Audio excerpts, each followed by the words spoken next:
আচ্ছা, কয়েকটা প্লেয়ার আমাদের সেরা প্লেয়ার বাংলাদেশ ক্রিকেট আজকে যাদের জন্য এই জায়গায় আসছে, এরা একটা টুর্নামেন্ট খেলতে গিয়ে ভালো করতে পারলো না, আর এখন আমি বলবো এই করব সেই করবো, এটা ঠিক না, এটা ঠিক না। আমাকে যদি জিজ্ঞাসা করেন, আমার এখন পর্যন্ত ওদের উপর পূর্ণ আস্থা আছে, ঠিক আছে। তবে তবে এটাও সত্যি যে যতই আস্থা থাক না কেন, একটা সময় আসবে যখন নাকি ওরা আর খেলবে না।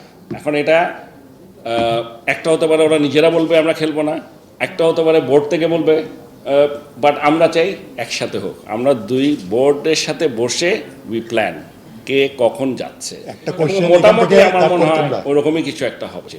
মানে it's not only Shakib, I am talking about Shakib, Tamim, Mushfiq, Riyad, ওদের প্রত্যেকের অবদান এত, and they have shown so much. এই সময় এসে ওদেরকে দলে চান্স পাওয়া বা ওরা যে ভালো খেলার প্রমাণ করা, এইটা ইটস আমার মনে হয় এটা ওদের জন্য অপমান কর। এই জিনিস চিন্তা করা উচিত না আমাদের।